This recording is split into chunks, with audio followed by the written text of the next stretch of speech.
cannot limit myself to one single reason for advocating the Zeitgeist movement and the Venus Project, but for the purposes of this testimonial, I might say that my love of humanity is what motivates me to find solutions to our current social problems. I have been told I should be thankful for the life I have, because there are many others out there less fortunate than myself. I, however, find no comfort in knowing that I benefit while others suffer.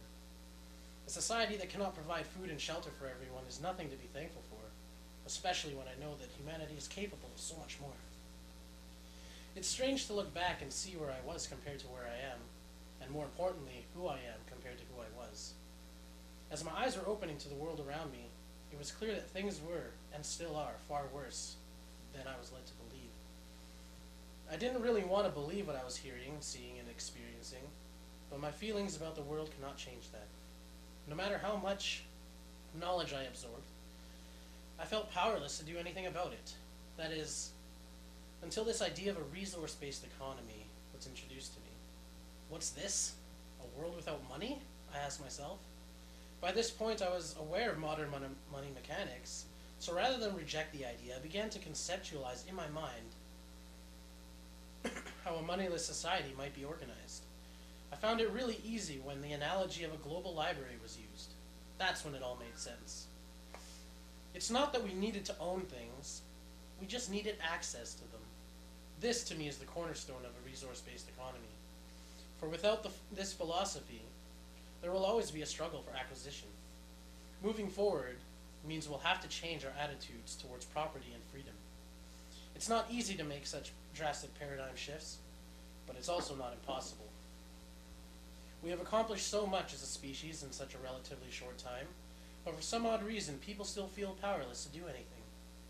That their hopes and dreams are subject to the decisions of an elected few, and then calling that freedom. People may call this movement the fantasy of a few idealists, but the real fantasy is thinking you can continue living in an economy of perpetual debt and cyclical consumption. The Zeitgeist movement is about empowering people to take society into their own hands. That is the beauty and true essence of it all. Bad things happen when good people do nothing, and we've done a whole lot of nothing for a long time. It's about time we realize we are capable of much more than we've been told. The technology and resources are here, so the only thing holding us back is us.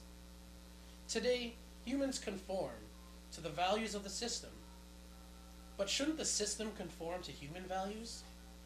Today we measure success by how much we can take. Tomorrow we might measure success by how much we contribute. Today our decisions are based on fear. Fear of not being good enough, fear of not having enough, fear of losing what we've got, fear of being cheated, fear of being rejected. Tomorrow we might base our decisions on love. Loving yourself, loving your neighbor, loving the planet, and loving what you do. I love you, man.